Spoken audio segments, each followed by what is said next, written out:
About 15 years ago, at the time actually I wasn't even a student at business school. I was accidentally brought into a lecture, I think basically part of this class. And the speaker has a funny name that really reminds me of some kind of buffet lunches.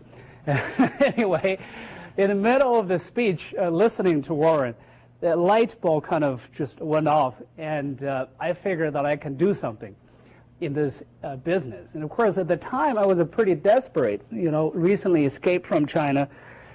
I didn't know anybody, have a very little, connection whatsoever, and didn't have any money. In fact, I was deep in debt. And I was horribly worried about how do I ever make a living in this country. And I really didn't grow up with a capitalist culture either. So in the middle of his speech, I thought, well, what he said about investing really just so different from my perception of a stock market. And the more I thought about it, the more I thought, well, gee, this may be something that I can do. Now, I suppose that most of you who chose this class, I understand it's very difficult to get into this class. At least it was when I was a student. It's maybe kind of a self-selected group of people who are already somehow biased or, towards value investing. How many of you really consider yourself a value investor or more predisposed into value investing? How many of you sort of know for sure you're going to be in kind of asset management business? So roughly the same number of people who really want to be in asset management business who sort of already consider yourself as a value investor. So who can really tell me what are the one or two things that really sort of defines a value investor from everybody else? Anybody? Yes, Chase. One of the things that I think about is that usually their performance depends on the underlying performance of the business, right, rather than, for instance, multiple expansion, trading in and out of the stock based on sentiment. So for that reason, they have to have a longer term time horizon. So in other words, you think that you sort of feel yourself as more of an owner of a business in a sense, and therefore your fortune rises up and down with the nature of the business and how it. Things to add, please.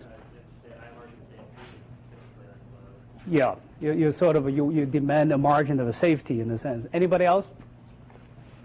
You're not buying quarter to quarter. You have a more long-term view. Right. Right. Right. Well, that's pretty summarized. That there are basically three attitudes straight out of the teachings of Ben Graham. That A, you think yourself as basically not a paper shuffler in the sense you really think yourself as owner of the business, and B, you sort of you demand a huge margin of safety when approaching investment, and C, that somehow you sort of think everybody else is different. So this is where the Mr. Market analogy come in.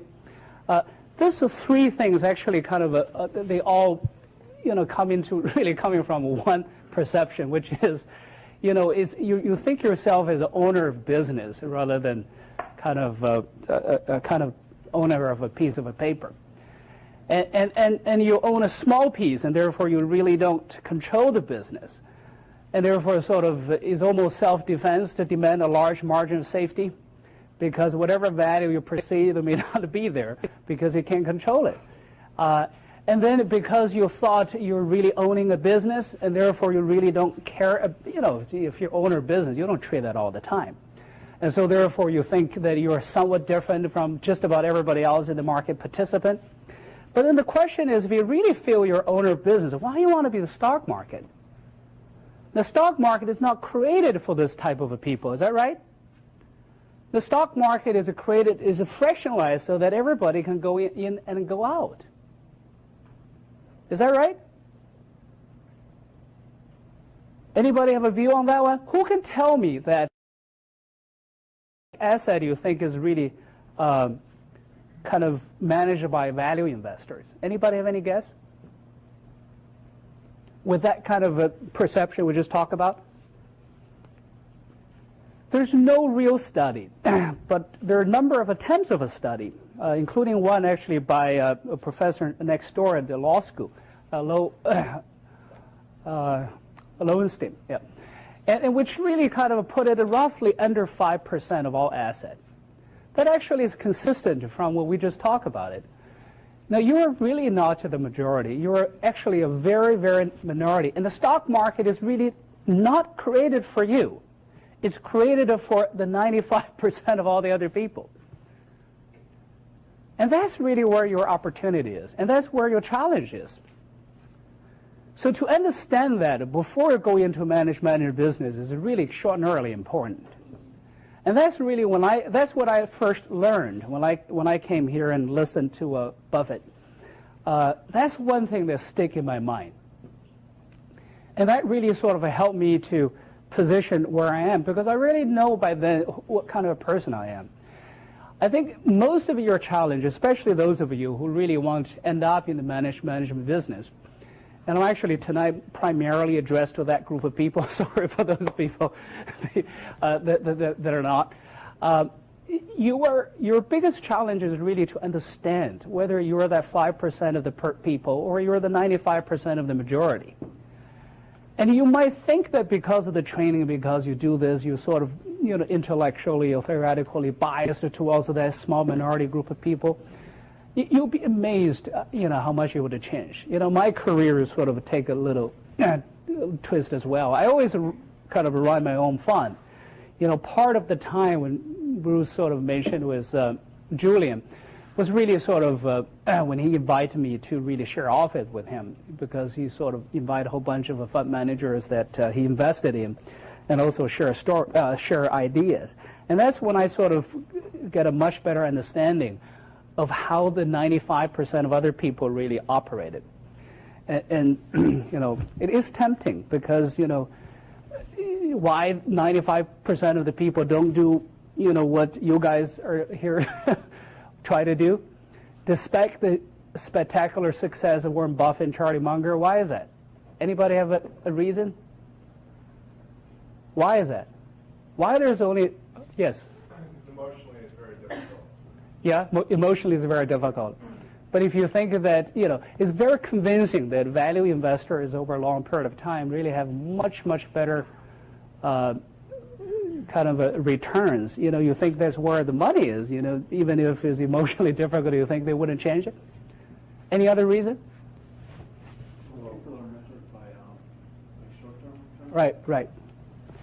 Actually, to that point. Right. We actually are very close to the point. I think that the real answer is that's really where the money is. Why that's where the money is? Because the market is really created for those kind of people who are really thinking of trading in and out all the time, and therefore that they will pay attention to the short term. And therefore that if you put up with that requirement, that's really where the asset is going to find you. And so as a result, that statistic, despite the huge discrepancy of a performance of that 5% have a spectacular return consistently over a long period of time, 95% of the money or something close to that probably would always reside to somewhere else. And if that's where the money is, most of the people naturally would end up there. So my first kind of a point I want to leave with you is really to understand who you are, because you will be tested through all this period of time through your future career development, that you're going to really have to really face to ask yourself whether you're a value investor or you're not a value investor. Now, if for whatever reason that your personality is built to be a value investor, that probably means that you somehow genetically mutated throughout the process of evolution, that you're very comfortable being in a minority, which is not really very natural to human beings. Throughout our human evolution process, that most of us survive because we stick with the group in face of large mammals. That's the only way we can survive. And so it is really over tens of thousands of years of evolution, it really is deeply ingrained into your genes. But occasionally you will find a small percentage of people really survive despite the fact that they really have a different kind of a gene. It's almost through a mutation process that group of people survived. So that's the first thing. You have to really be very, very comfortable, being very much by yourself. And therefore you would naturally adopt the attitude you're right, not because other people agree with you, but because your reason, your evidence are right. It is common sense. But of course, as people said, common sense is the least a common commodity. Most people don't think that way. And secondly, that you would probably spend most of your time truly being an academic researcher instead of so-called a professional investor. Most of the time you're going to spend as a professional investor, as a value investor, not a professional investor, is really to be an academic, to be a researcher, to be a journalist, actually, to basically have insatiable curiosity, to really and try to figure out how just about everything works. Because investing really, the more you know, the better off you are as an investor. And so you just have to be naturally interested and curious just about everything. Any kind of a businesses, politics, science, technology, humanity, history, poetry, literature, everything really affected your business, basically. So you almost have to, I don't want to scare off people. You don't have to, put it that way. It will help you.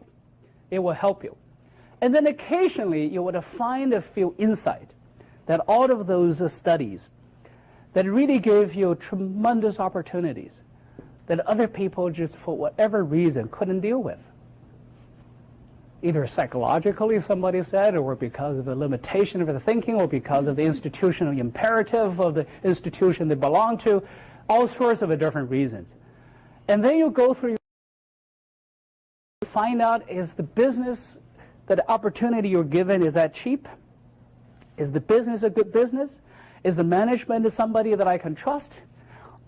Either because they're good or because the external checks are sufficient. And what else is missing? And why this opportunity presented to me? So you go through all this checklist, and you feel comfortable, and then you just have to really go over the last psychological barrier to basically do it.